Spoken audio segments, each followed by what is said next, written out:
who has dabbled with a lot of things from time to time. I am not holding myself out to be an expert on photo editing, on Photoshop, on Lightroom. To be honest, Lightroom is something I don't use because I'm old school. I learned on Photoshop and I just keep doing that.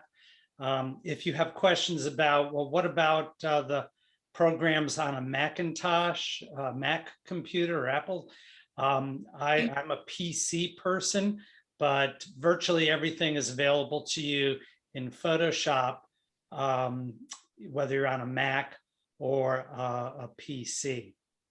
So anyway, I'd like to begin, and what I have is I'm going to show you a few different slides here, and then I want to spend some time actually showing you how you can have some fun. And this is one of the reasons why sometimes I go for long periods of time without seeing my wife, because I just get too caught up in my little dark room here. So, all right, let's move forward here, hopefully. So the dark room, you may have heard the computer and Photoshop referred to as the digital dark room because it allows for you as a photographer to do many different things to your original photographs. Maybe you didn't get it just right when you did that capture, and there are certain things you can do to improve it. I am old school. I used to use a darkroom. That's not me, but that could have been with a cheaper enlarger, taking black and white negatives and putting them in the enlarger and timing it so that you then take this white piece of paper and put it into a developer and then a stop bath and a fix, and you never really knew what you were going to get. I'm glad we are not in that space any longer, in part because of all the chemicals I flushed down the drain. So in any event, digital darkroom with your computer allows you to do so much. And again, I'm not an expert in it, but I just want to share a few things. I'm actually quite certain that there are many people here on the meeting tonight who could put me to shame. I know you could write a book with what I don't know, but I'll share what I do. So this is one thing you can do. It's probably 4 steps from a picture, and I'll be demonstrating all these to you. This is something that Steve Barnes, a member of the Guild, showed me a while ago, and warning, it can get addictive as you start playing around. If you like things that may be a little bit more abstract, etc. So you can create orbs, and we'll show you that. There are ways you can use filters to create special effects, and there are a number of filters, some of which I'll show you later. A filter is basically an overlay on top of your original image that will either block or add certain things to create some really wild or subtle differences. And so I can't remember which one I used here, but this was a little more reminiscent, if you're familiar with the Japanese woodblock artist Hiroshige, the colors I thought. So Hiroshige visits Portugal in that shot. So we'll look a little bit at some of the filters that are available to you. When this evening's presentation was shared by Ginny, you had a picture of a gorgeous landscape, but the sky was nice, but she added a new one, and you can do the same thing with just a click. So these were 2 fledgling osprey just near my house here in Vermont. I'm a snowbird, and I used one of the new Photoshop features to just pop in a different background. It may be too busy, but you get the idea. Simply changing a color print to black and white can be very nice. It can have a dramatic tone. I think it's harder to take a good black and white photograph because you really are relying on the content and the composition of it. And you don't have that pop of colors, which can sometimes amaze you. And sometimes you can also tone an overall photograph as well, if you'd like to do that. So we'll see how to do that.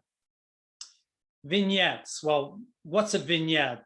I'm not talking about a little story. I'm talking about a circular area around the outside of your photograph, which you can either darken or lighten to bring more attention. So that alligator, Ginny may recall, we met that alligator during a CPG trip in the Okefenokee, and the picture was fine, but the background started competing too much. And so I slightly darkened it a bit using a vignette. And the same with this raccoon on Jekyll Island.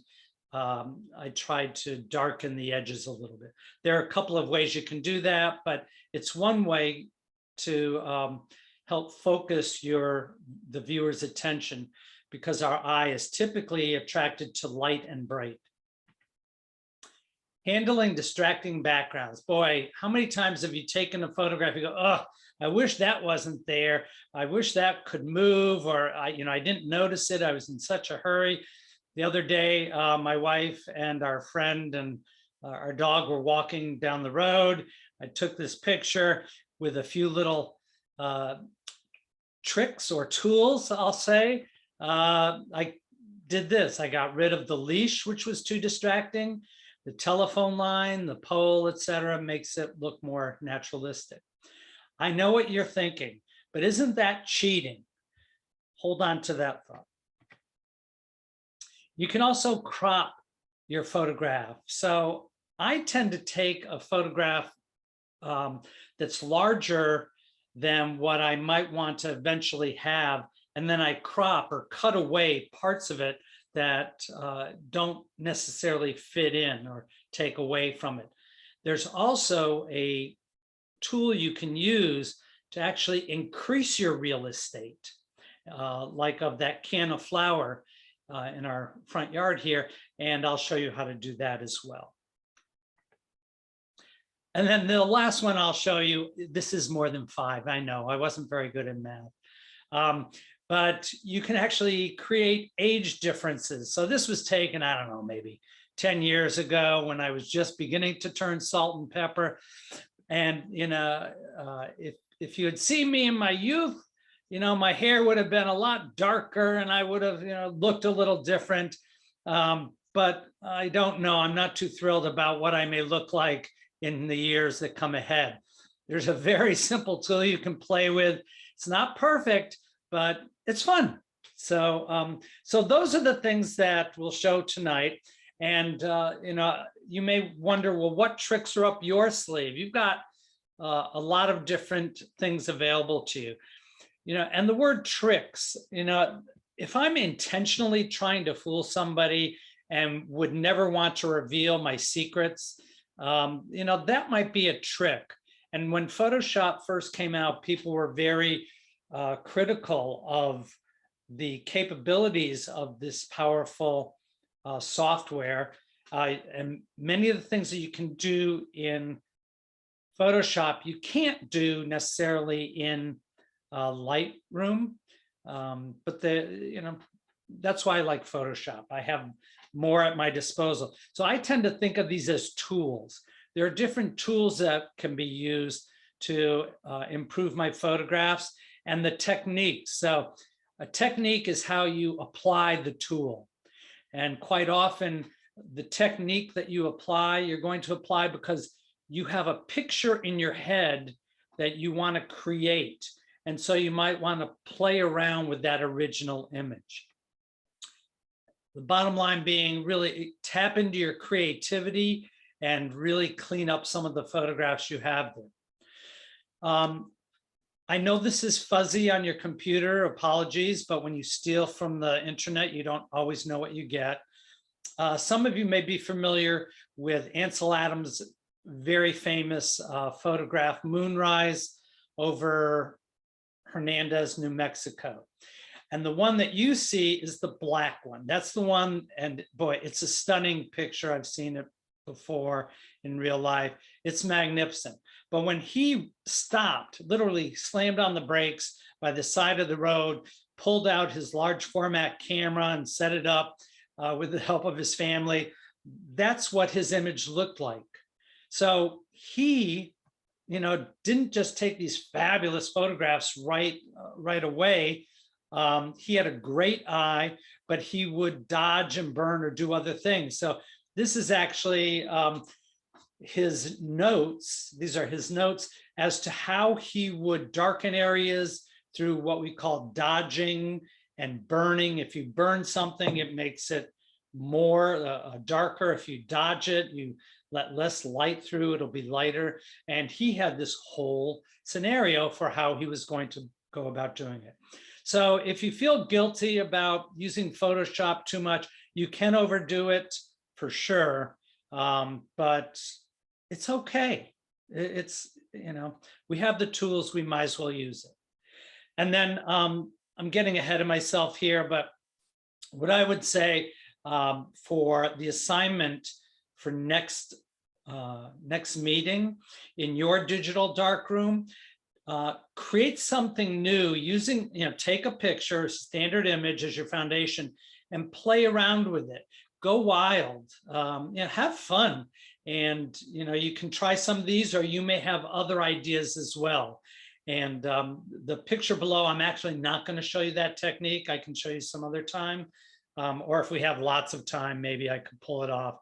I just put two different images together of this hawk in the desert of the Baja and a photographer taking a selfie on top of Mount Mansfield here in Vermont. So anyway, just keep that in mind as to your creative fun. At this point, before I start moving into the techniques, and they'll be relatively quick demonstrations. You may want to have a pencil and paper handy, but certainly you can get in touch with me via email, and I'm happy to explain things further if you would like. So let me stop, and if you have any questions, comments, suggestions for the welfare of the group, please unmute yourself and have at it.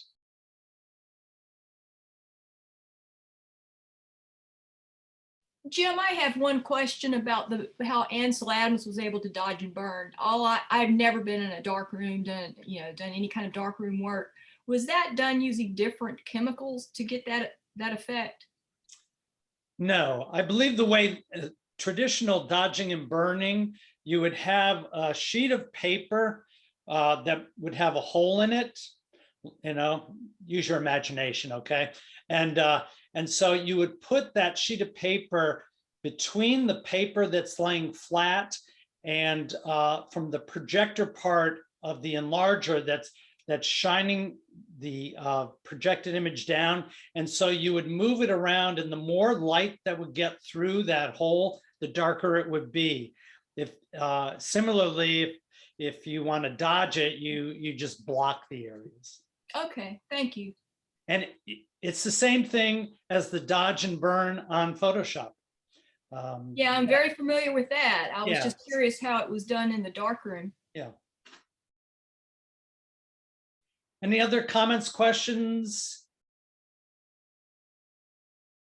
I think, Eva, if you're trying to say something to me, you're on mute. And you can unmute yourself by going to the lower left corner where your microphone is and just click on it.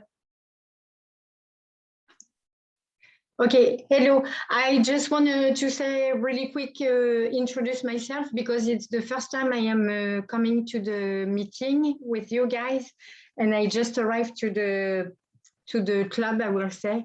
And so I am Eva Castro, and I am just Sherry, help me. I'm sorry, I'm French, and I have a hard time to speak sometimes. So how do you say when I'm not a professional? I am just what? Amateur. Yes. We all are. All right. We all are. All right, good. I'm glad to hear that. Hi, Eva. I actually saw your bio today and the images that you sent, and you know what you're doing. You have some spectacular images in there. So Thank you so much. It's really nice to hear that. I am trying to do my best. I mean, I'm learning everywhere I can, and it's hard because not to do a wrong thing, nobody is there to tell you to not to do something. So I follow my instinct and try to do the best, and it's hard. So well, thank you. we welcome you and reach out even between meetings if you have any questions or. All right. Thank you, Jeannie. Thank Sure you. thing. Thank you, Eva. Thank you. All right, if you will bear with me, I'm going to try to get back to where I need to be. Right. Oh boy. Patience, my friends.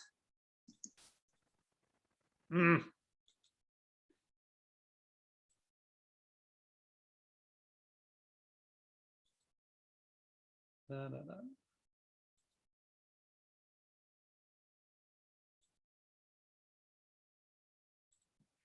Are you able to see photographs of flowers? Great. Okay, so the first thing that I want to demonstrate is, well, first let me show you, this is the Photoshop screen eventually, where we will have the various tool categories available, the menu, and a lot of what I am going to go into will be under image and some of the pieces here, some of the different tools under image. And I will also use a little bit of filter and a few other things. What we have on this are the different tool panels that are available. So let me just show you one, which this one right here, this is the dodge and burn. And if you forget, just hold your cursor over it and it will tell you what it is.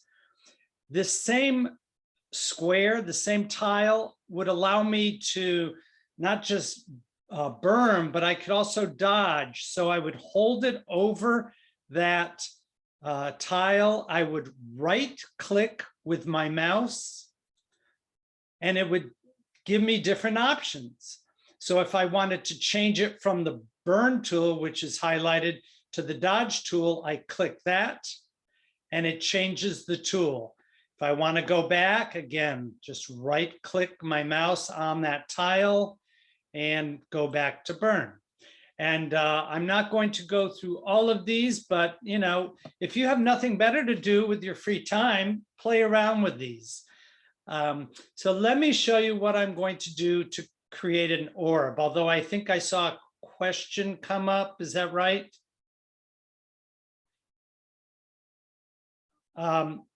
If you have a question, unmute yourself and yes. then. I'm sorry. So my question will be the dodge and the burn. In which particular situation are you going to use it? If I have something, I actually will demonstrate that in a few of the photos. Right. So hold on, great question. So, but what I want to show you this time is how to create those weird, wacky globes, those orbs. This is what you do. The first thing you have to do is you have to crop your picture to make it a square.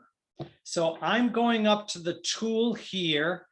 If you see, hopefully you can follow my cursor to the little square there. I'm going to click on that and you'll see that it outlines the entire outside. If I grab onto a side, I can pull in and make it smaller, etc. Or I could grab a corner and pull it in, move it all around, etc. like that. And that way I could do anything I want in terms of resizing it or getting rid of things. What I want to do is up here, this is the panel that tells me the different features I can use with the crop tool. So if I want to crop this into a square, I click on ratio. Oh, look at all those. I could make a 5 by 7. I could make a I'm going to do a square. And it brings in the borders.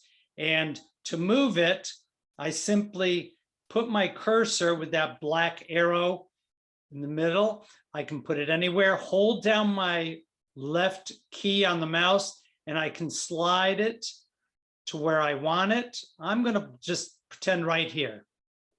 I now have a square highlighted. I go up above here to the top of the screen where there's the check mark.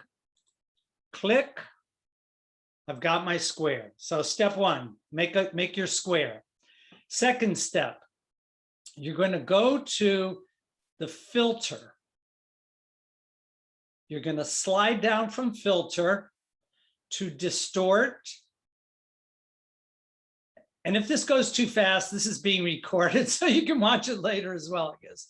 But I go to distort, I slide over to additional menu things here, and I see polar coordinates. I'm going to click at the bottom here where it says polar to rectangular and say, okay. Well, that's not exactly an orb. What I'm going to do is I'm going to come up to the image. I'm going to rotate my image 180 degrees. I'm going to turn it upside down. And I'm going to go back up to the filter tool, back down to distort, polar coordinates. And now I'm going to click the rectangular to polar. And let's see what happens. Voila. Now, this may be weird for some people and you may not like it. That's fine. I'm just showing you a tool that if you want to play around, but this you can start going crazy with this. So let me tell you what, yikes, I have to move something here. Let me get rid of this. If I wanted to save it, by the way, just click that and I've got it. So again, I got the square. I went to filter, distort, polar coordinates, and then the polar to rectangular, up to the image, which I rotated 180 degrees, went back to the polar coordinates in the filters panel and did it that way. So let me show you something else though, in terms of filters. I want to get rid of this square here. How do I do that? Well, number one, if I go to my panel and just take my magnifying glass and click on that, it just brings me back to the full image. If I wanted to create some different effects by using what would be called layers, where the computer will layer something on top of this image. Again, there are certain do's and don'ts, but I'm just going to show you ways you can have fun with this. Go up to filter, click down until you see filter gallery. And if you click on filter gallery, it will bring up this panel here, which allows you to use all these different toys, basically. You know, I don't like that whole enlarged screen, so I have to go down to the lower left-hand corner where it says 100%. I click on the little down arrow. I'm going to fit this in view. Now I have the full view. So if you click on each one of these arrows, it will bring out a set of different options for your filter. So if I click on colored pencil, it's subtle. I don't like it. Maybe I want to try cutout. So I slide over. No, I don't like that either. You may, but I don't. What about dry brush? That's usually one of my favorites. Am I noticing much of a difference? Not much. But maybe I want to try things like paint daubs, poster edges. a little dark. I can actually play around with that some. Moving these sliders, they will change the intensity of different pieces. And maybe we'll look at underpainting here just as one. So what you can see is, and it's magic, is that all of these different filters are laid upon. Crosshatch, watch what happens here carefully. If I was to zoom in, way in, this plus sign I can use, zoom in again, you can begin to see little cross hatches that are put on. It adds a texture to the image, and depending upon how large you want to display it, you may like it or you may not. You can try dark strokes. I don't care for that usually, too dark, but maybe I like ink outlines, spatter.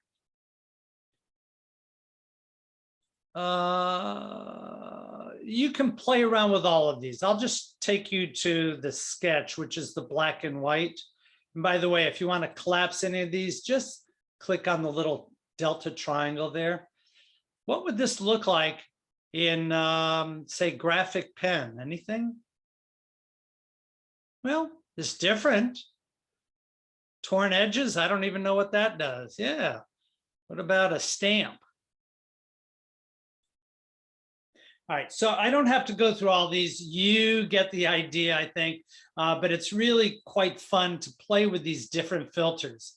I have no idea who would ever want to do something like that unless they were doing macrame or something. I don't know. So let me cancel out of this and get rid of that. But this is using the filter on this. And well, here's a shot that was taken in the marsh behind my house on St. Simon's one day. Again, you know, I can go to the filter gallery. And again, I have to get this down, move my cursor down the lower left, get it to fit in the screen, fit on view. And then play around to see if there are any of these that I like. You know, maybe a black and white. Ew, I guess not. Halftone pattern. No. Crosshatch. All right. So let me just stop there and say that you have these abilities. You know, if you're submitting it into a contest of some type and you're using a filter like that, read the rules for the contest, though, to find out how you could present it. Some contests will say you have to be very limited with the type of adjustments you make. Others say, well, you just have to identify it as a photo illustration or some other designation, which lets people know that you've monkeyed around with it. So Okefenokee Swamp again. I like taking silhouettes. I love silhouettes. It leaves a lot to my imagination. And so this actually is still in color, but it looks like it's black and white and it was taken on an overcast day. How do you replace the sky? This is so easy. You have your image up on the screen. You go up to edit, the edit menu here in your upper right, click on it, has the drop down bar, and you go down, down, down, down till you find sky replacement. Oh, that's easy. Click on sky replacement and you will get a panel with different skies. If I want to change my sky, I'll just click on the sky photo here, and it has a drop down of all these different skies. So if I wanted to pop in a different sky, you know, this one's pretty subtle. I'll try this. Yeah, okay. Sunset or sunrise. But you can see, you know, this just opens up the world to you. Now, if you did something like this, you would have to confess that this is not an original work because you did not take the sky. However, you can add your own sky. If you take photographs of clouds, sunsets, etc., you can actually go down here to the menu and you would be able to add from your gallery of some, oh, I don't know where I have skies. You could probably put anything you want in the back. You know, I'm under pressure. Here's one of the sky that is unretouched, but let's just see if this will allow a raw file to be shown. Yeah, it does. So I could use that. So you can add your own skies. You can also make it brighter. And by the way, whenever you're making changes to your photographs, excuse me, I suggest using a velvet hammer rather than just smashing it. So if you're using a slider, you know, you can slide it all the way to one side or another to see, well, actually, that's kind of nice. But play around with it with many things like sharpening or color adjustments. Things can look too crispy, crunchy, or the colors can look too unsaturated. So, all right. So that's how you do sky replacement. I'm going to cancel that. Go back to my original again. Go to Edit, Sky Replacement, and click on whatever you want. All right. Cancel.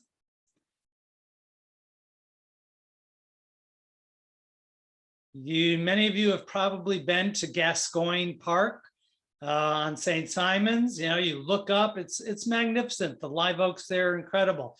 I actually think this would look better as a black and white. There are several different ways to do a black and white.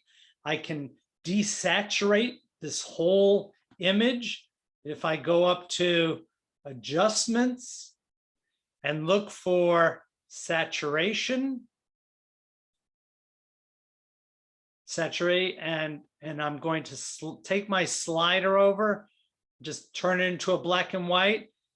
There's that way. That's a very simple way, but the simplest way to do this, have your image, go up to Image, Adjustments, slide over, tell me when to stop.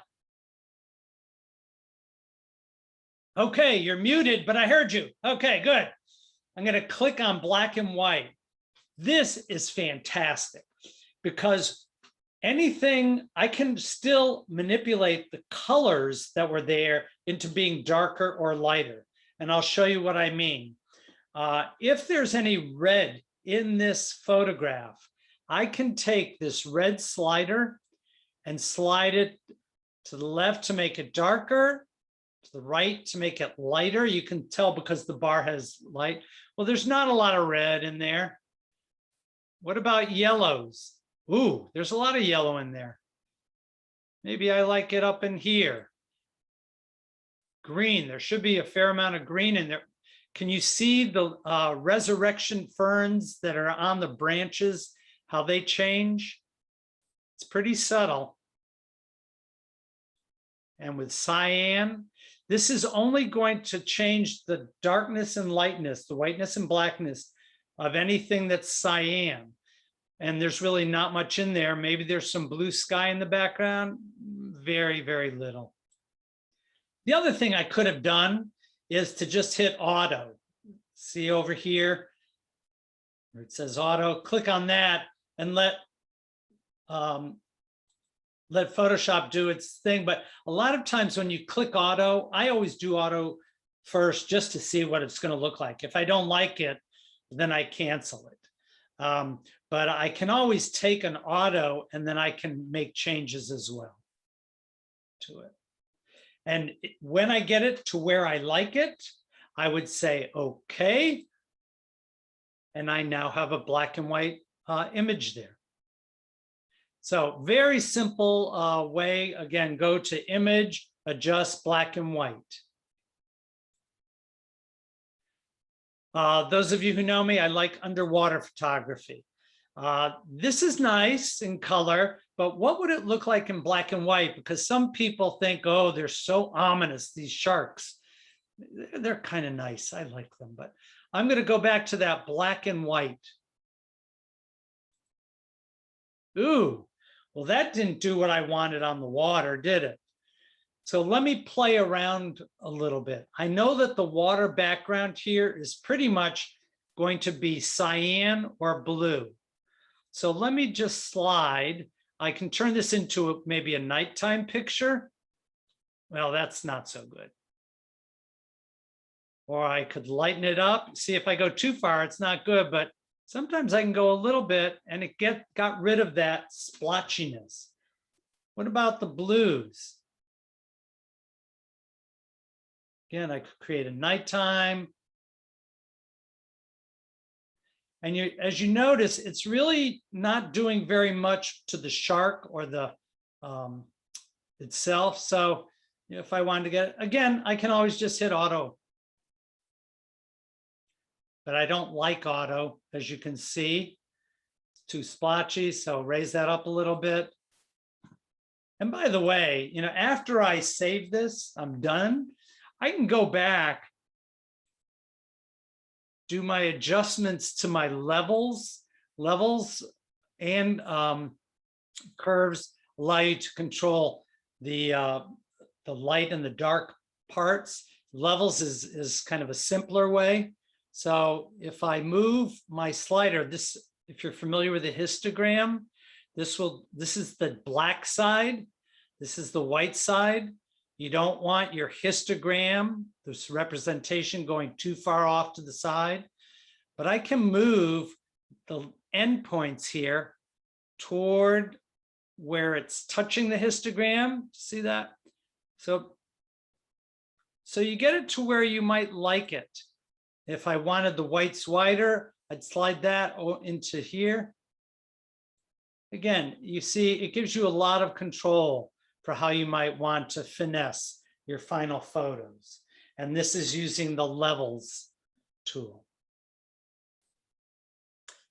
At the risk of losing people partway through, I'm going to go really quickly now through some of these. And if you have questions, we can certainly go back to any of them. So people are great subjects. I like this, but I wonder what would this look like in a black and white. So again, very simply, black and white, not bad. I know if I use these sliders, again, I may be able to change certain things for more dramatic features. Again, I don't want to overdo anything. Or I can click auto and see what they tell me they like. Okay, we'll cancel that. By the way, get your pet pictures in to in November. There's going to be a display. I think Ginny can announce this at the end. There'll be a hanging at, I think it's Horton Gallery. This is my pooch. I took it the other day. It was his 3rd birthday. And, he's got a beautiful face. Yes, I know you all agree.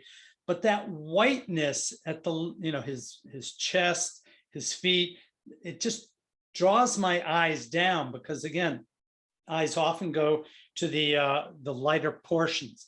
So what I want to do is I want to darken those areas. There's a couple of ways I can do that. One is to go back over here to my tool panel, to my burn tool, click on that. I have a circle size. I can make the size of that brush larger or smaller by going up to my panel here, the tool panel, and maybe I want to increase it a lot larger up here. Well, that's quite a bit, and for demonstration purposes, that's fine. And so what I can do once I've got that, I can just hold down my left mouse key and rub it over him. And you see it's darkening it very slightly. I want it to be slight. if I wanted to do this very quickly, I go up to the tool panel here. I usually like an exposure of 5, but let's just say I had it at 50%. What would happen then? You start seeing some of the shadows here, midtones, the medium parts being changed. If I wanted just the white parts to be changed, I click on highlights and that will get washed out. Let me undo. Anything you want to undo, you just have to go up here and do undo, or you can hold down your control or command on a Mac and do Z. Oops. And it keeps taking you back to your original. I want to show you a different way to do a vignette though. That was some of the dodging of the burning that I did, but I can go up to filter, camera raw filter. This is going to bring up another panel, and I hope you can all see it because I can't see you. If you can't see it, somebody speak up. All right. I think we're seeing it, Jim. Can you see it? Yes. Okay, great. So here, those of you who are familiar with Lightroom may recognize these panels and tools, and that's a separate workshop to go through all those. But it's basically, you know, you can adjust things like the highlights, you can bring them down, make them a little darker. Look here at his chest. All right. If I wanted to make the shadows darker or lighter, I can move that slider to where I like it. But if I want to create a vignette around this, I scroll down or to where it says effects. Under effects, there is vignetting. And I can slide it to the right to make it look like I don't want it to look, but I could do that. You know, baby pictures seem to like this, but I could move it to the left to darken it. And you can see it may wash out his feet a little bit, his paws, but it does draw my eye much more onto the face there. And so I can either say okay or cancel. I'm going to say okay. Boom. I created a vignette, and that's a nice way to do it. There is another way you can create a vignette using that same camera raw filter in Photoshop. If I go up to the filter button, go down to camera raw filter, again, it will bring up that panel. And what I can do is I can selectively work on an area. And I might do that by going here, and there's a radial filter. Let me try this. This is where I'm going to draw a little bit here. I want to move this though.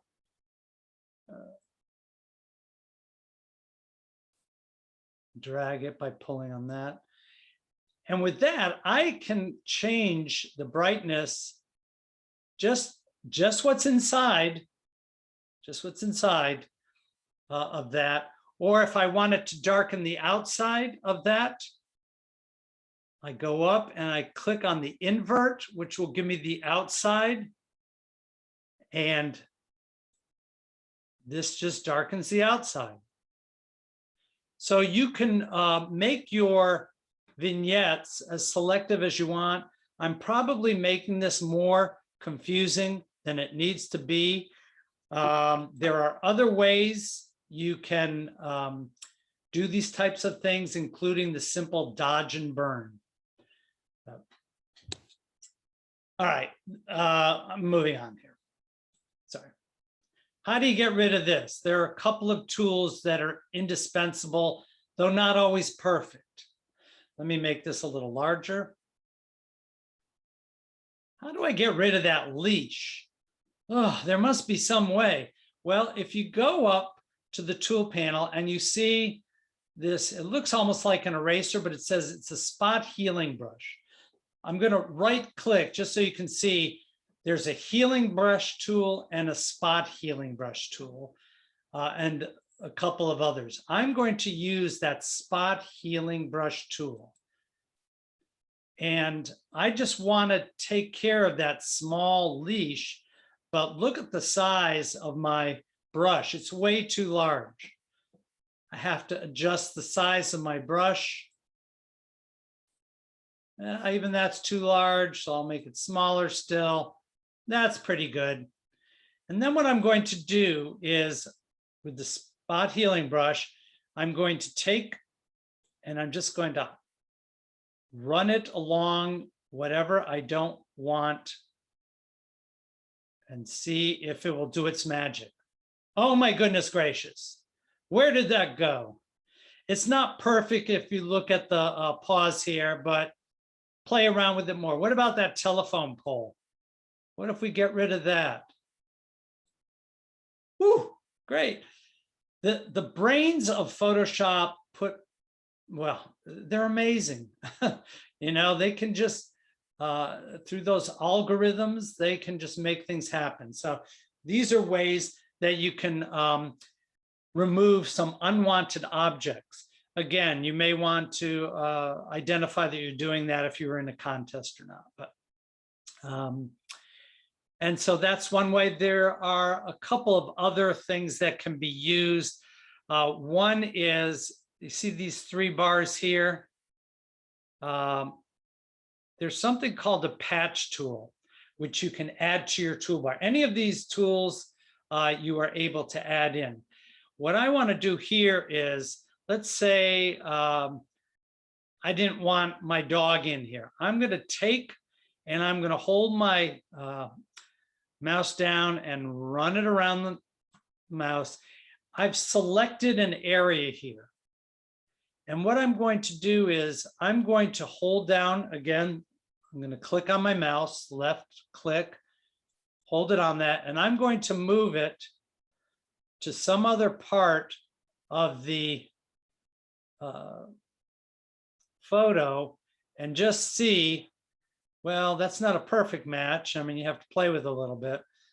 I'm going to hold it to where I think I want it. And I'm going to let go. And there goes my dog. He can return, but so that is called the patch tool, and it's very good for large areas. One other way of creating something is a clone. If you want to clone something into another, let me move back here. Undo, deselect, patch selection. All right. And so for clone, that is this little stamp-like item, clone. I want to increase the size of my brush. And let's say I want to put in another dog because I love Cody so much. What I'm going to do is I'm going to hold the circle, the brush over part of what I want to copy. And while I've got it there, I'm going to press down the Alt key. And you see there's a little object that appears. So once that appears and I'm holding it down, the Alt key, I'm going to left click. That then tells me I can transport it somewhere. So I might want to take my mouse and move it over here, and now I can Cody and his friend. Am I losing people? No, Unmute yourself. Everybody's still here, Jim. I'm sorry, I have a question. It's really interesting the way you are using the stamp tool. I knew how to use it, but basically I was using it to uniformize my background for make it just a plain color, basically. But I never had the. Did you copy it? You said? Did you? Because I used the Alt key. You can use these tools for anything that works for you. So if I wanted to make, this is too dark, so I say, I'm going to select this area here, hold down Alt, click, and then I can move it over. And yes, this is what I do already. But the thing that I didn't, I think I misunderstood the way you get two dogs. Oh, the way I did it, I want to clone my dog here. Yes. So I hold my brush over the dog, Okay. making sure that my clone tool is highlighted. Right. All right, so select the area I want to cover, push down on Alt, Yes. and then left click while I'm holding that down to set the clone stamp. Okay. Release, Oh, yeah, yes. release Correct. both of them. And then I can move this. So that the move move my part I get. mouse to wherever I Right. want. Oh, so you slide to make it bigger and then you copy the rest of it. Yes, you just have to Oh, play it's the around same. with it. Okay. Oh, yes, it's because it's bigger. So I was confused. That's okay. Thank you so much. Thank Yeah. you. Thank you. Sure. Jim, just one note. I don't know if you know this or not. In some recent updates of Photoshop, Right. they've actually added to the Windows panel up at the top a section specifically for the clone stamp tool. So you can actually clone mirror images. It doesn't just have to be the exact picture. So if you wanted the dogs facing each other, you could select it to mirror. And then it Yes. would That's clone it great. backwards. Oh, To wonderful. mirror. I'll have to play around and look for that. Yes, me too, because I don't have a Photoshop on me right now, so I need to turn it on, I guess. All right, But I've got a I few will more look for here. I'm that. going to go through them quickly because I want to be cognizant of everybody's time. Right. I'm going to auto contrast this. I'm just being lazy here. That's a little bit better, you know, but its head is still a little dark. So I want to lighten that. I'm going to go to the dodge tool here. And it's at 5%, good. I don't want to do the highlights. I want to do probably midtones. So I'm just going to hold my mouse down and left click and run it over. It highlights that. That's nice. But what if I hate this background? I just want the fish. Here's a great tool. Go up to the tool panel, object selection. I can select something specific. And if I can do it by either using a lasso and just draw something around it and say, I want to work on everything here on the inside. Which I don't want to do, or I love this feature, which is the object select tool. Again, if you don't see it, try right clicking and you can create it. So I want to see by going up to the top here, select subject. Let's see what it does. Can it pick out the fish? It does a pretty good job. It missed parts of it, so I can add it by going up here. And it will tell me I can add to the selection. So I will draw with my mouse by holding down the left button, let go. Anything that is highlighted here is now selected for me to be able to change. Well, that didn't do it, but for the sake of time again, you can refine these things as you would like. If I want to change the exposure or anything of that fish, let's just say I go to brightness here. It's highlighted, it's selected, so I can just brighten it up or darken it. You know, I can change color. I can do all these types of things with that. But I can also deal with the background. The background, everything that's not selected right now, I want to invert. So I have to select the inverse. Click on that, and you'll see the marching ants. Well, everything inside those marching ants is now selected for me to selectively adjust. So I can go here now. I'll just go to levels. Remember, light and dark, and I can move the sliders brighter or darker. Darker still, let's just say okay. But I don't like those blues. What do? Well, first of all, I want to deselect this. I don't like all the selections, so just go up and select D. By the way, for all these tools, you can't see me, I'm pointing, but next to the tool itself will give you the shortcut command. So if I press my Control or Command D, that will also get rid of it, same thing. I'm going to go up to my spot healing brush here. I'm going to make it larger. Don't like blue, click on it, click on it, click on it, click on it, click on it, etc. So you can send slide. So again, I'm able to create things here that are nice. I'm just gonna move on. Cropping. And if you can hang out with me for 10 minutes, I'll be done. I appreciate your patience and persistence, even though you may know all this stuff or some of it. Cropping is one way to get rid of distracting elements. Oh, that went back to that square. Well, I want to clear this. So I go up here and clear, and then you have to click outside again. And I want to go to this, which allows me width and height resolution. All right, I can move. If I grab one of these corners, I can pull it in.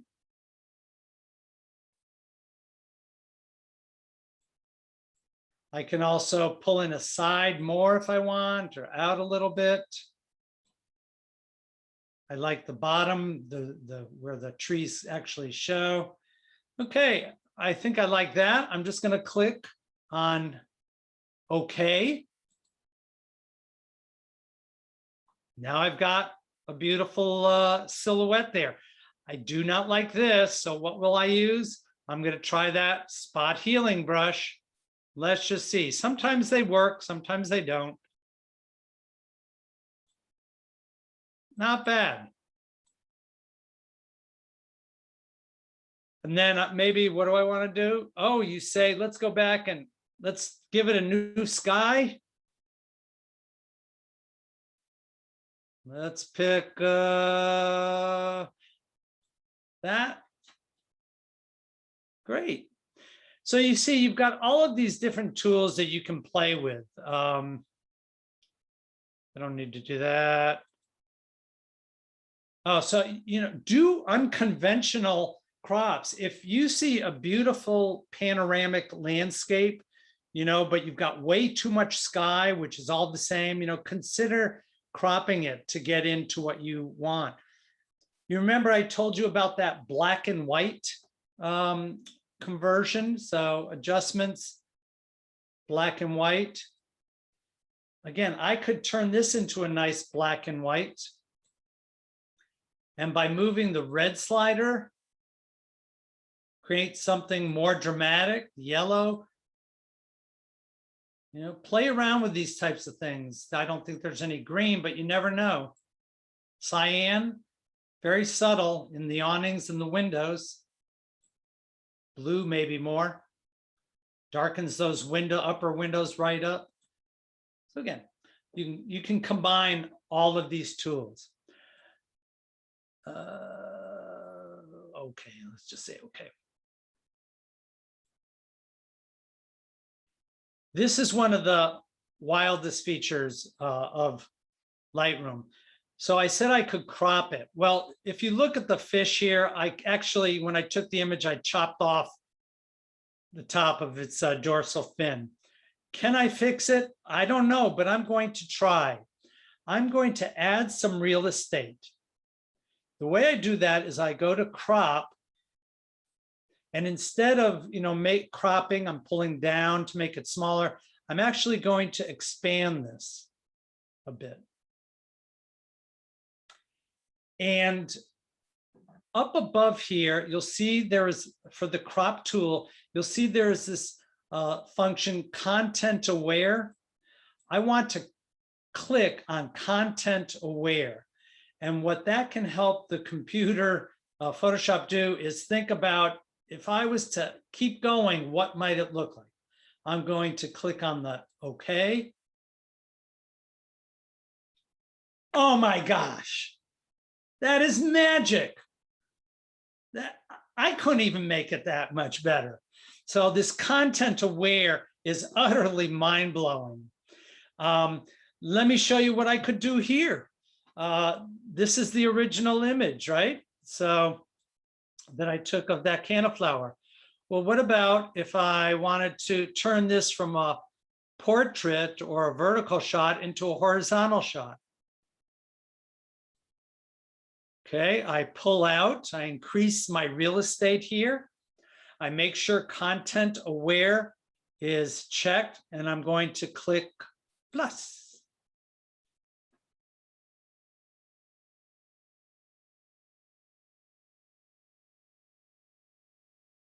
Whoa, not bad. Not bad at all. Is it ethical? You be the judge. All right. I'm not going to show you this one because we've seen enough already. I know you want to know, how did I get to be so young and dashing? Well, it's all Photoshop, of course. So for this, you have to have the Photoshop on the cloud. You have to have the subscription, I believe, because this is a feature that is done over the cloud. If you get a facial picture there, you go up to the filters. Remember, filters add things on. And you'll see something that says neural filters. Click on that. It's going to bring up a panel here. And there are different things that could do. I could smooth out my skin. I could do that if I wanted to. There's a variety of things. You can remove JPEG artifacts, those pixely looking things, all sorts of things here. But I'm going to go right now just to the smart portrait, and I'm going to slide the button over to turn it on. Okay, so you want me to look younger? So do I. Facial age. I'm going to click here, and I'm going to make myself younger, I hope. I slide it over. It takes a while. This is very processor intensive. So you have to be patient, go feed your dog or something. Sometimes it happens, sometimes it doesn't. It should. There, did you see that? It made me darker hair, slightly better looking here. And if I wanted to go old, I take that slider, I put it all the way over here. And let's see, what is it going to do to me? Well, you can see it needs some fixing up around the hairline here, but oh boy. And what about if I wanted to be really happy?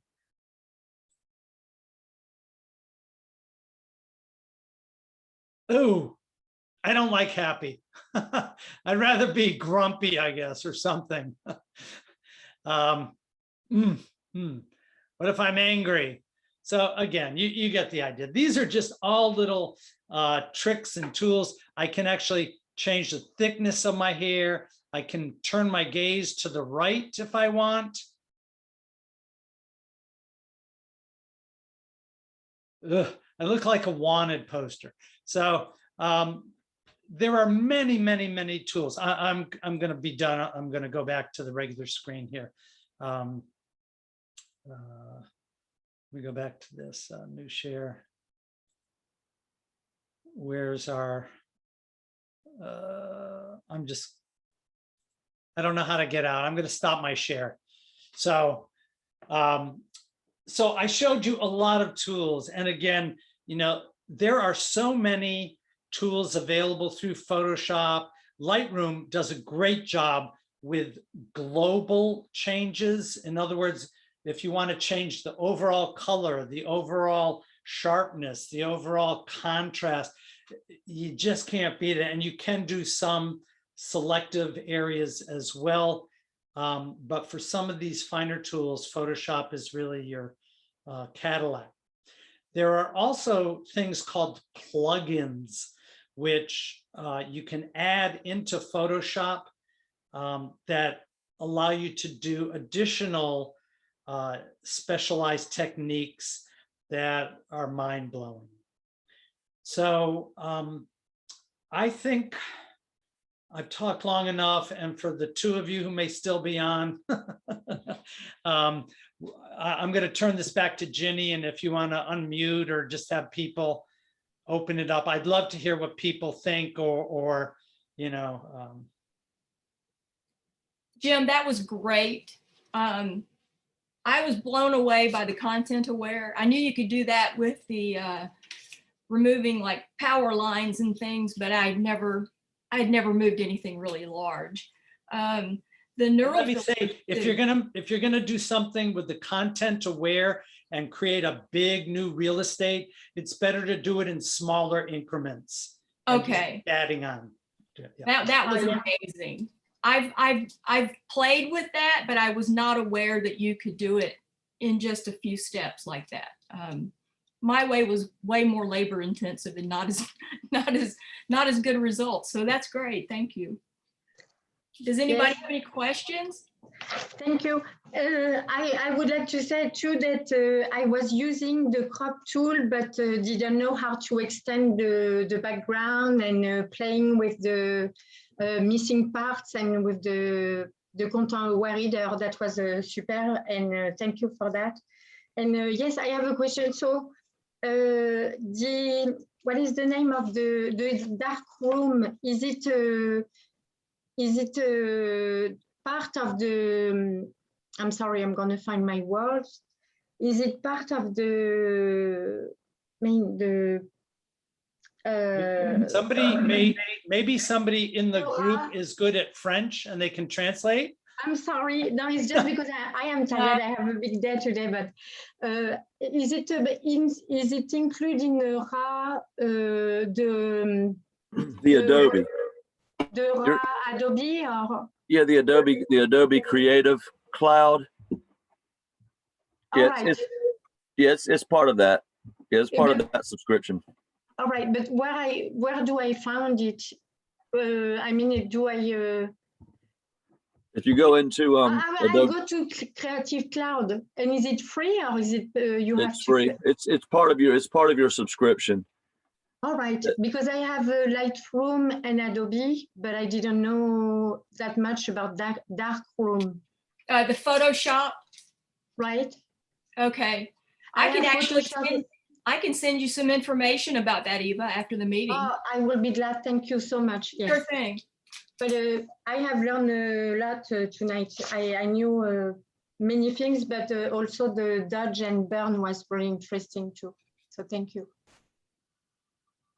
There's many tools that can be used to achieve the same effect. And you know, sometimes you want to go for a very dramatic effect with stormy clouds and things. You know, as artists, we get to say what we like, and maybe other people like it too or not. It's an open mind, and I mean the way you are doing it's really precise and short. I love it. It's very nice. When I come back to Georgia in November over the winter, one thing I might want to propose is that we actually have a little, when everybody's safe in the same room, that maybe we all bring our computers and have a meetup and just share our little tips, tools. Right, that will be super. Yeah. Thank you. Yeah, I love that idea. Me too. Any other questions for Jim? No, that was perfect. It was very nice. Thank you so much. Anybody else? Jim, that was great. And if anybody does have a question, I'm going to type my email in the message part there. So Thank you you. can just send me a message with, question. AOL, another old lady. What is his name? Square. I wanna take it. And Teresa said she loved the orb. Teresa, it's going to be a rabbit hole. You're going to start playing with things like you can't believe, and they're really fun. So. And Jim, I think with the orbs, I did it once, and some pictures lend themselves to a better orb than others do. Have you found that? Yes, and I haven't figured out exactly why either. Yeah, I don't know why either. Sometimes it's where you place the main subject, like at what quadrant, and other times it's how large or how small. I don't know. Play. Yeah, sometimes I play, but I'm losing so much time. So I'm glad that I have a guide now, a really good one. Thank you. Oh, welcome to the group. Thank you so much. If anybody has any questions after the meeting, you can send them to me, and then I'll send them to Jim, or you can send them directly to Jim. Or I also I'm familiar with Photoshop, so there may be some questions I'm able to answer as well. So, but Eva, I will send you the information about how to get Photoshop. Thank you. I have Photoshop already. It's more the dark room, and yes, I have a light room and Photoshop already. But okay. Yes, I will be glad that you give me all the information that you have. Got it. Thank you so much. I also want to just a resource, you can find tons of stuff on the web, and Adobe has great tutorials and all that. During COVID, I spent a lot of my time attending free online workshops by a woman named Erin Quigley, and she has a website called goaskerin.com. And she's primarily an underwater photographer, but she's a genius, and she recorded, and you can sell and you can buy these packages that are really affordable. Nice. Tutorials that are about an hour and a half long, and you can look for a topic that you may be interested in learning more about, and they will have it packaged up. Oh, good. I see Mark knows about Go Ask Erin as well. I'm not telling you how to spend your money, but she's fabulous. And wonderful. I'm waiting just for that. Be forewarned, she curses like a sailor. Okay, that will work too. And then if you want to go back and go through what Jim presented tonight, it will be on our website under members resources. Under resources. Give me a few days. I'll twist Chris's arm to get it up there, to put it on the website here the next few days. All right. Thank you so much. Sure. I'm going to let you go, and I wish you a good night, and I will be glad to see you soon. Well, don't leave it yet. We have a couple of announcements, if you can stick around. And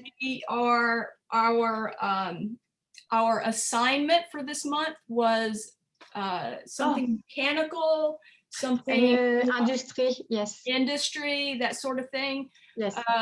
And please let me know if I left you out, and if I did, it's my fault. I didn't follow I don't know how work the assignment.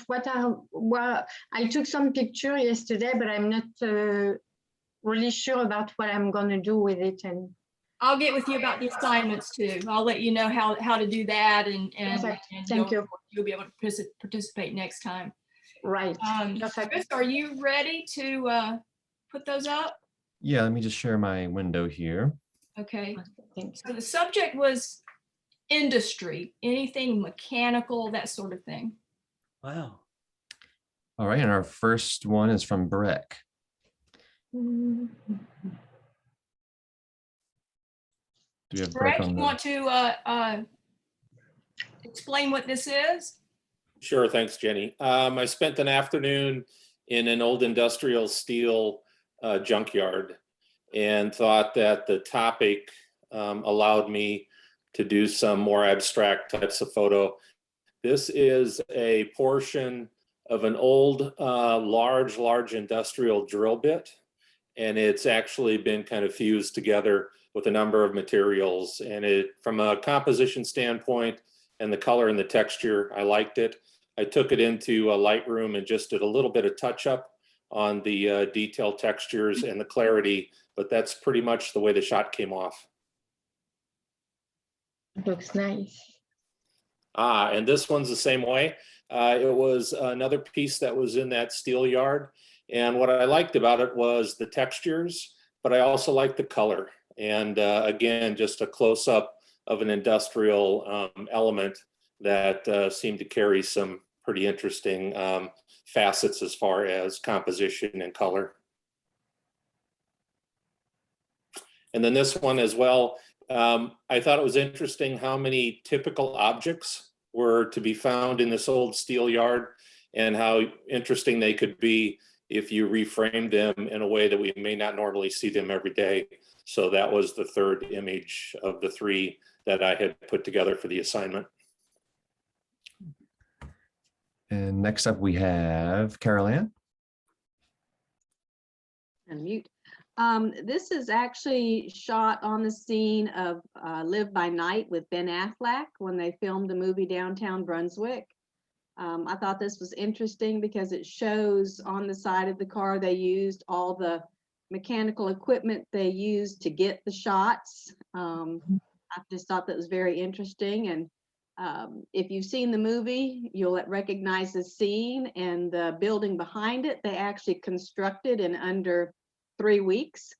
It was amazing how they redid downtown. They put dirt over all the roads and everything to make it look old, but the way they are able to shoot, and Chris, I'm sure you're familiar with all this, to get the shots, the sideways shots, and there's actually people in the back seat shooting from behind them as well. But that just amazed me on that.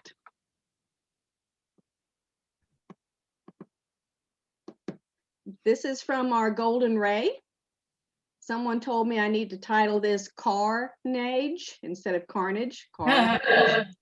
That's just some of the cars that are sitting alongside, and this is the ones that are docked in the river there. We took the boat up the river, so I was able to get up close and personal with all of it.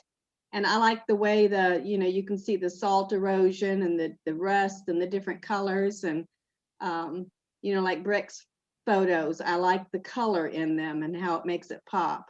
It might be ugly, but it's also pretty. Mhm. And who doesn't love an awesome monster engine? There you go. Muscle cars rock. Great colors. That's what I liked about it, is the colors. We have David. Yeah, this is one of mine. This is it's a great facility. It was closed down in 1971. It was one of the first industrial national historic landmarks. It's the Swass Furnace Complex in Birmingham, Alabama. And it's just a magical place to shoot. I mean, there's everything from huge towers to complex machinery. This is the blower house. It's open to the public. They just ask for a token donation. So I've been there, I don't know, half a dozen times. And every time I go there, I've shot it differently. This one, I used kind of a topaz layer on top of it. I just like to look a little dirtier. Normally, a lot of the stuff has been painted to maintain it, but it's just a magical place. It's just a great, be a great trip sometime to go up and take a look. Well worth the time it would take to get there. Love cars, and I don't shoot whole cars. I'm more interested in the shapes and curves and colors, especially classic cars. For me, today's cars are complete garbage to shoot. because they're so bland and boring. Old hot rods. This was shot, we lived north of Atlanta before moving down here. And in the summer months, every month they have a classic car show and a hot rod show, hundreds of cars.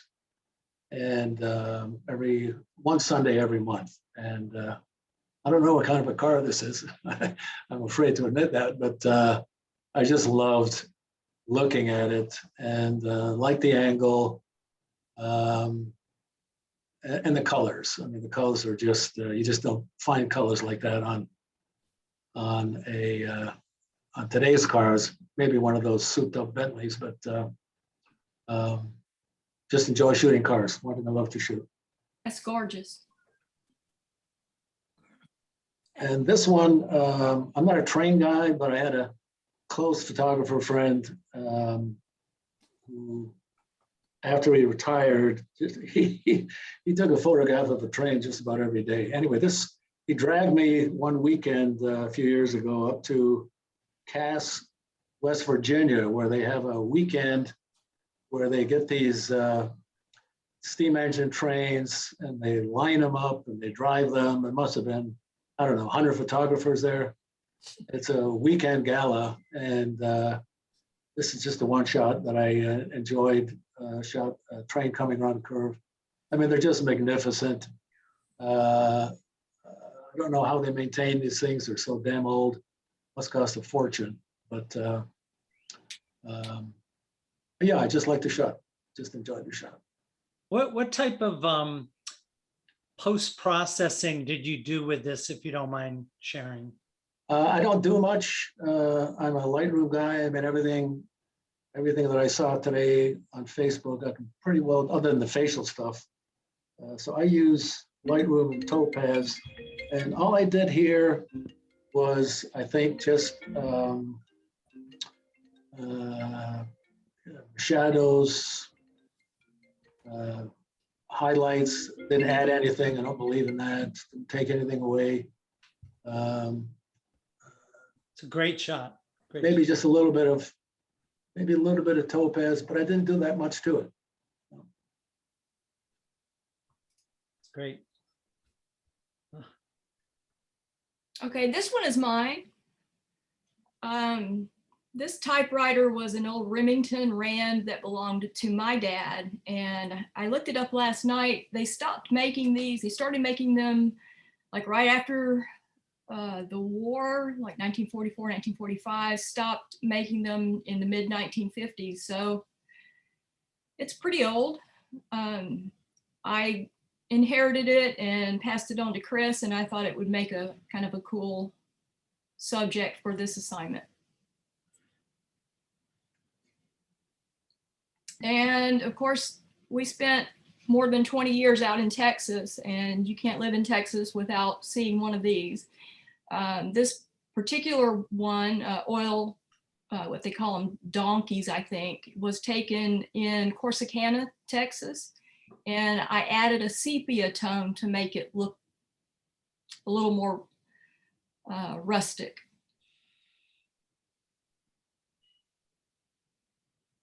And these guys actually do line work here. The power poles that line the causeway, they lower the linemen onto the poles from a helicopter, which blew my mind. I caught this shot just after we moved here from Texas. So I was able to get this shot of this guy just kind of waiting to get into position.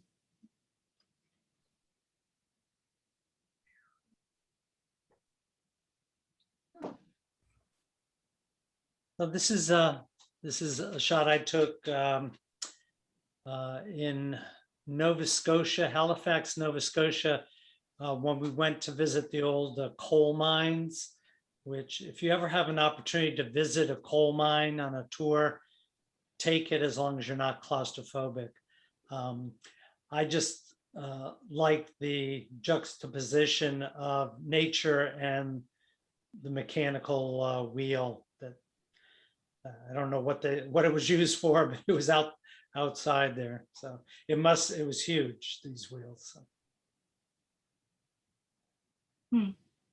And about an hour from us here in Vermont is the Rock of Ages quarry, where they quarry out marble. Most gravestones, many gravestones come there. So we took a tour, and in the back, there was a shaft of light that was shining on this worker.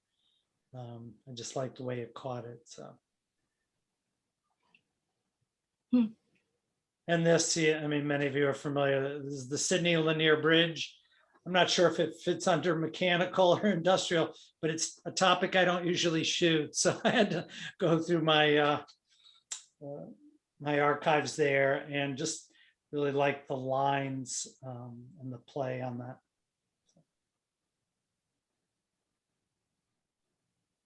That's me. I followed Carol's lead and put my own picture of the Golden Ray. I was able to go down there at sunset, and normally I like to shoot landscapes and nature, but this time I thought I'd mix in some industrial along with it. And I love this photo, actually, how it turned out. I was surprised how much I liked it. Colors are beautiful. Oh. And then recently, I actually got the opportunity to go into a few manufacturing plants. So this one was from Harrell Agriculture. And I kind of cheated. I don't have too many pictures of industrial things, but I'm also a videographer. And so this is a screen grab from a video that I shot for them. But I loved the light reflecting off of the welding torch onto his mask, and just the environment as a whole. I thought it was pretty cool. And then same here, this was taken at Hearst Boilers. They actually manufacture giant boilers. And so this is actually a massive drill press. And I actually had someone complain that the machinery was too greasy, but I actually really liked the texture on the machine and in the background. And so that's me. Neil?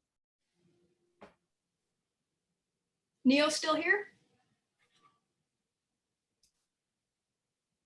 Hey, Neil? Oops.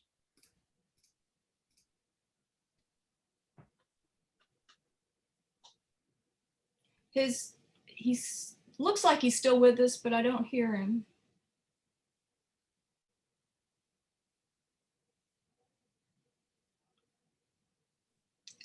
Why don't you go ahead and then we'll come back? All right. We have Shirley. Yes, I was going to my vet in Sterling and ran up on this on the side of the road.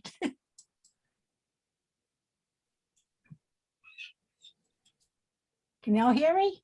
Yes. Oh, Yeah. okay. Yeah, and it was sitting there with a shovel. I thought that's pretty neat, so I just had to stop and take a picture. Yeah, the shovel makes the picture, I think. I thought it was pretty cool. It was just sitting right there on the side of the road. So this is the Blue Angels when they were in Brunswick. And I like to bend my neck out trying to keep up with them because they really move. But I loved them. And this is a shrimp boat in a storm with all the birds around it off the pier. Took it off the pier. And Susan. Susan? Yes, I took this at Ariel Foundation Park in Mount Vernon, Ohio. I don't do much for industrial either, so I had to go back and look at things. And the original was in color, and I didn't really like it, so I did some post-processing and came up with this. I like how you did you it in invert that, IP. Susan? Pardon? Did you invert that? To Yes, make it I more like did. a negative? Yes. Yeah, it's great. And Teresa. Teresa?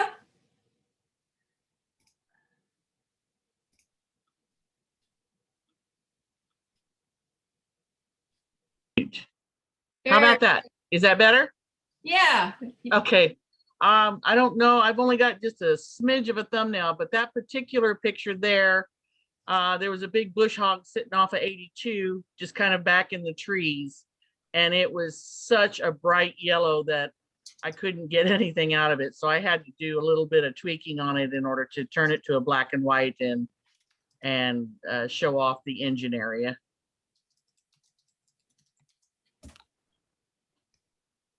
And all that is the inner workings of a pocket watch with all the gears and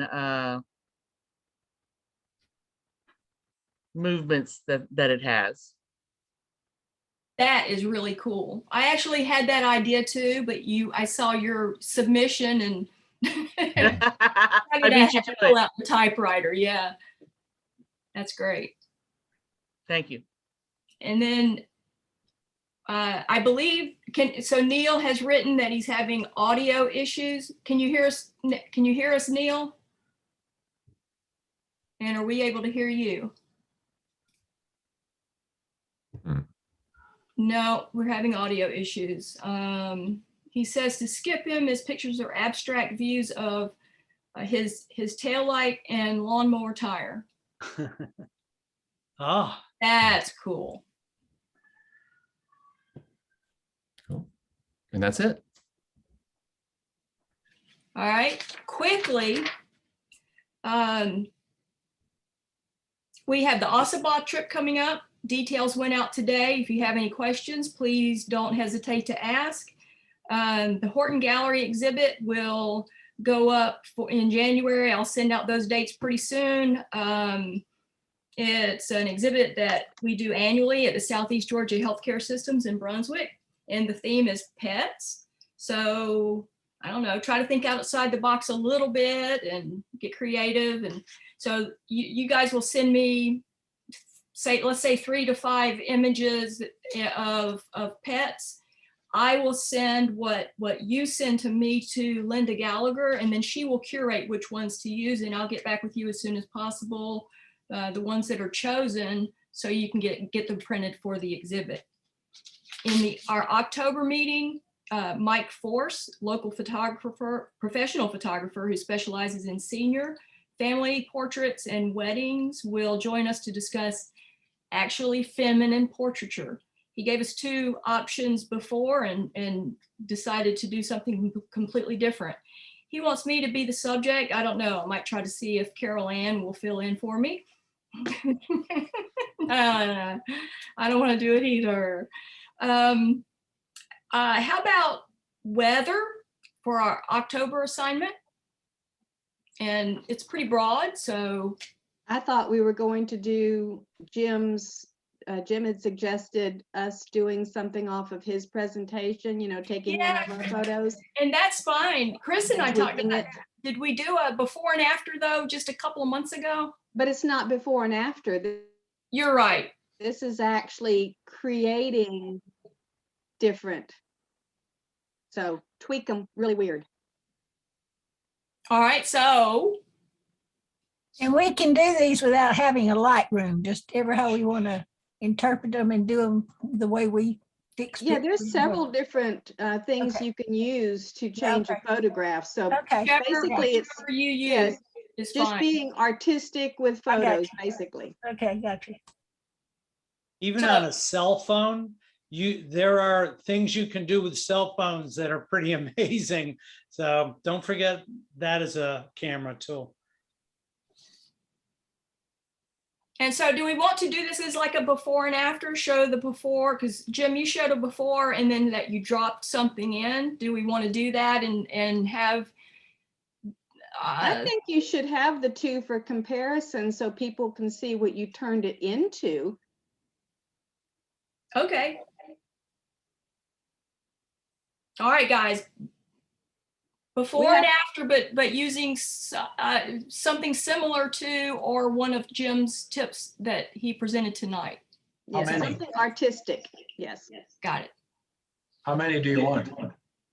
Oh, let's do 3. Okay. Jenny, we have one more point of business. I don't know if you've remembered. I am nominating Michelle Holton for the position of secretary.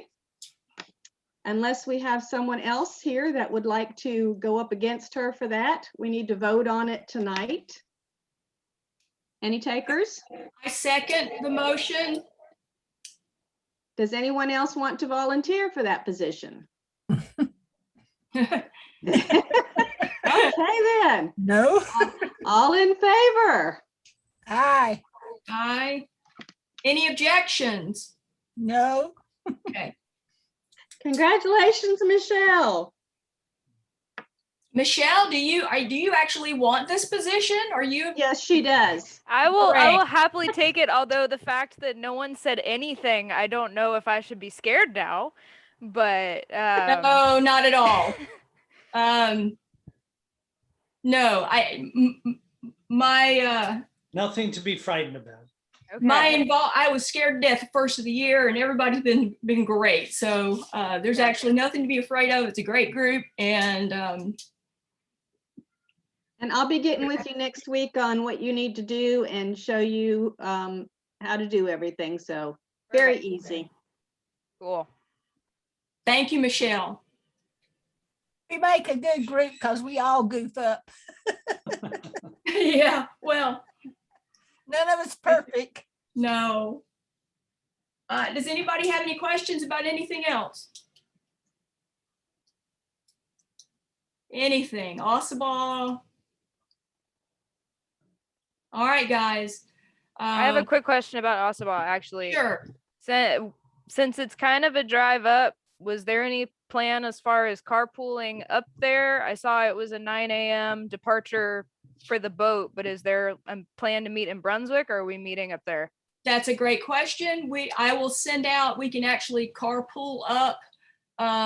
We'll leave from the Winn-Dixie parking lot at the end of the causeway, probably be the best place to meet. And I'll send that out to everybody and with a meeting time and everything beforehand. Perfect.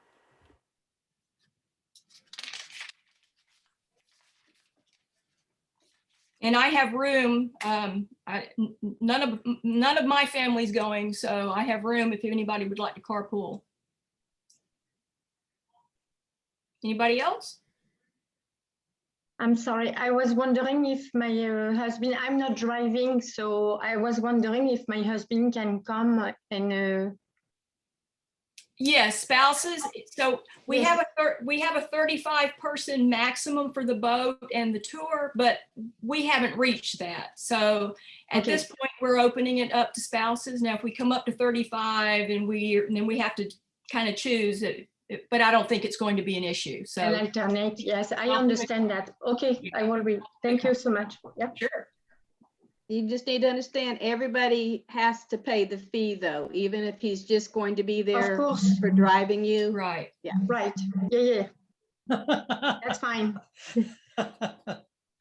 Oh, and one other question, because I'm still kind of unfamiliar with the islands and all of that. Do you need to bring your own lunch too, or how does that work? Yes, I sent out a more detailed email today, and if you didn't check your spam folder, if you didn't receive it, bring a lunch. They don't have any kind of food service or drinks on the island for purchase. So bring a lunch, bring whatever you're going to drink, and I suggest bringing more than you think you may need, because we'll be there for several hours.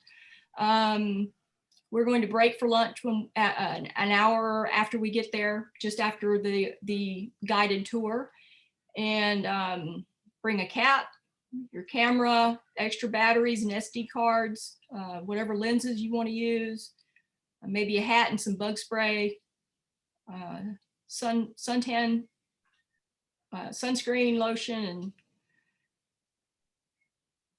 Is there any type of foul inclement weather provision or? You know, I have not looked into that, Jim. I imagine there is, but when I spoke with the boat charter, they both, all of these people I've spoken with have just been very accommodating and very nice. And so I don't think that would be a problem. But I guess we'll know as we get closer, and I can reach out and find out for sure.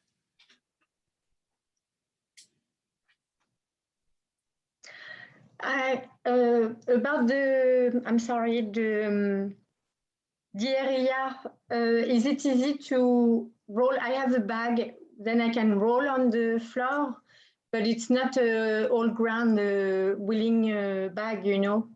So is it hard to roll things or no on the floor? I would not bring a roller bag. Okay. I would use a backpack. Backpack. It's quite a bit of walking the first hour. So she said that it's like 400 yards from where we get off the boat to where they're going to start the tour, and then another 700 yards for something else. Maybe it might have been the house where that we may be. You have the option of going through. Right. But she said it's heavy walking, and they don't really have, if somebody gets injured or something, they have a golf cart, but they don't really. No, I mean, it's wildlife. I understand that. Yeah. But I was just curious, just in case. Yeah, that's a great question. I try to find the easy way to come, you know. Yeah, I think backpack probably. A little bit of hiking will be better, I guess. Yeah, Mhm. I understand. Thank you. Sure. Any other questions, guys? No. All right, I'm looking forward to Asaba.